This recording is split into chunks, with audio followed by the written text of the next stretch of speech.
2016 সালের এসএসসিতে নিয়োগের পুরো প্যানেলটি বাতিল করেছে সুপ্রিম কোর্ট।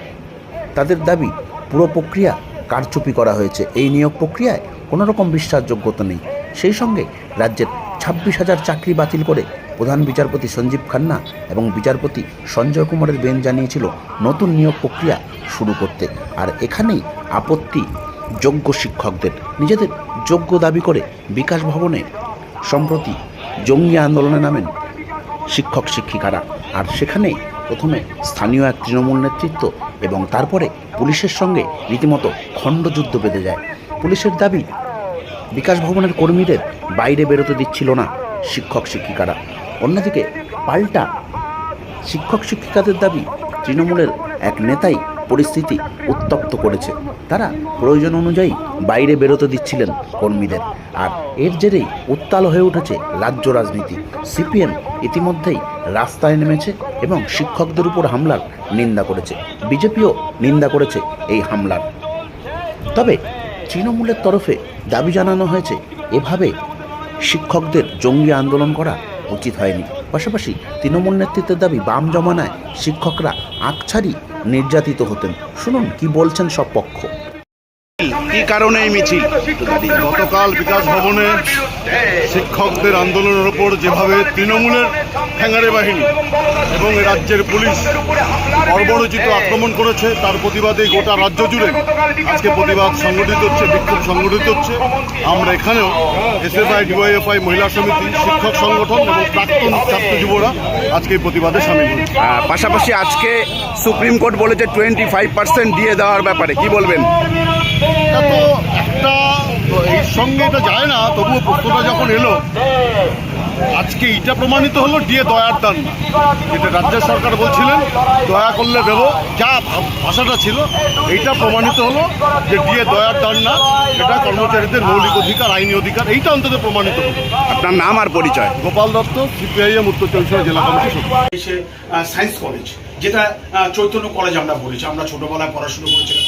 আমি দেখেছি গোপালকে দেখলাম বড় বড় কথা বলছে আপনাদের মিডিয়ার সামনে। গোপালকে একবার জিজ্ঞাসা করা উচিত আমার, যে আপনার সন্তোষ মাস্টারমশাই যে ছিলেন, প্রিন্সিপাল ছিলেন, বিমলকান্তি ঘোষ প্রিন্সিপাল ছিলেন, তারা অন্ডকোষে যারা লাথি মেরেছিলেন তার নাম অমিতাভ মুখার্জি। সে অশোকনগর 12 নম্বরে বসবাস করে। সে ডিওয়াইফার একজন কর্মী এবং সেখানে দাঁড়িয়ে সেই দিন যে ধরনের ঘটনা ঘটেছিল তাকে আবার পুরস্কৃত করলেন দল এবং সে একজন শিক্ষক হয়েছেন। তারা আবার আজকে মিছিলে হাঁটছেন, তারা আবার শিক্ষক দরদি দেখাচ্ছেন। আমার হাস্যকর ওই গোপাল দত্তকে জিজ্ঞাসা করা উচিত।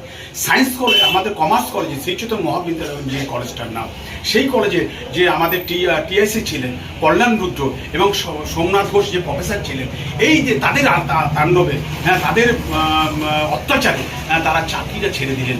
এই আন্দোলনকে দ্বিমুখী আন্দোলন বলবো না, এই আন্দোলনের সঙ্গে আমরা দেখছি যারা এই ধরনের শিক্ষা জগতে কলঙ্কিত করেছিলেন বিগত বছরে, তারা আজকে মাঠে নেমেছেন। আমরা বলি, একটা কথা বলি, যে আমরা শিক্ষকদের সঙ্গে আছি। আমরা চাইছি না যারা যে অন্যায় করেছে আমরাও সেই অন্যায় করবো, এটা বলার অবকাশ আমরা রাখি না। তার কারণ শিক্ষকদের আন্দোলন হোক, আমরা শিক্ষকের সঙ্গে আছি এবং সরকার তাদের সঙ্গে আছে। আপনারা আন্দোলনটা অবশ্যই বাস্তবায়িত করুন এবং সরকারের পাশে থাকুন। সরকারকে ভাবনা চিন্তার মধ্যে দিয়ে তাদের আপনাদেরকে কীভাবে ভালো জায়গায় নিয়ে যাওয়া যায়, এই দিকে আমাদের সরকারের ধ্যান ধারণা। তার কারণ যারা আজকের আন্দোলন করছেন তাদের বলুন যে বিকাশ রঞ্জন ভট্টাচার্য কে সেই বিকাশ রঞ্জন ভট্টাচার্য যাদের চাকরি খেলো, আবার তাদের সেই দলের কর্মীরা মাঠে ময়দান নেমেছে। এটা হাস্যকর। নতুন বাড়ি তৈরির কথা ভাবছেন? তাহলে আজই টাটা টিসকন রডের জন্য যোগাযোগ করুন অশোকনগর কল্যাণগড় মোড়ের বিডি এন্টারপ্রাইজ। একমাত্র অথরাইজড ডিলার বিডি এন্টারপ্রাইজে যোগাযোগ করুন। Phone number 8336831913। এটা নিন্দা করার কোনো ভাষা নেই। শিক্ষক পিতৃ সমতুল্য। আমরা যে ছোট সময় থেকে শিখেছি, পঞ্চপিতার মধ্যে একজন পিতা শিক্ষাদাতা। যারা তাদেরকে পিটিয়েছে তারাও কোনো শিক্ষকের কাছেই কিন্তু লেখাপড়া শিখেছে। মাননীয় মুখ্যমন্ত্রীকে আমি ধিক্কার জানাই এবং রাজ্যের শিক্ষামন্ত্রী সহ মন্ত্রী পরিষদকে আমি ধিক্কার জানাই। কারণ ধিক্কার জানানোর ভাষা এখানে নেই। তাদের মাথা ফেটেছে, কারো পা ভেঙেছে, কারো হাত ভেঙেছে, রক্তাপ্লুত হয়েছে। সি সি সি আমরা শুধু সিপিএমটা, আমার মনে হয় বাংলার জাতি, ধর্ম, দলমত নির্বিশেষে প্রত্যেকটা মানুষেরই এর তীব্র ঘৃণা জানানো উচিত যে পুলিশ আজকে এতটা চটিচাটা হওয়া তো উচিত হয় নাই। বাবা, চটিচাটা ভালো, কিন্তু চটির বিষ্ঠাটাকে চেটে খাওয়া ভালো না। পুলিশ আজকে বাংলায় চটির বিষ্ঠা চেটে খাচ্ছে, আমি বলতে বাধ্য হলাম। এই জন্যে এইটুকুই আমি বলবো যে নিন্দা জানাবার কোনো ভাষা নেই। নামি দামি কোম্পানির জুতো, বেল্ট, ওয়ালেট আর পারফিউম কিনতে পয়সা খরচা করে বাসে, ট্রেনে আর ছুটতে হবে না হাবড়া বা কলকাতায়। বাড়ির পাশে অশোকনগর কচুয়া মোড় সংলগ্ন বিজয় ফার্মেসি মোড়ে স্টেপস গ্যালাক্সিতেই মিলছে ন্যায্য দামে উন্নত মানের লেডিস এবং জেন্টস জুতো। তবে ছোটদের জুতো এখানে বিক্রি হয় না। নিজের পছন্দের উন্নত মানের জুতো কিনতে তাই আজই চলে আসুন স্টেপস গ্যালাক্সিতে। স্টেপস গ্যালাক্সিতে।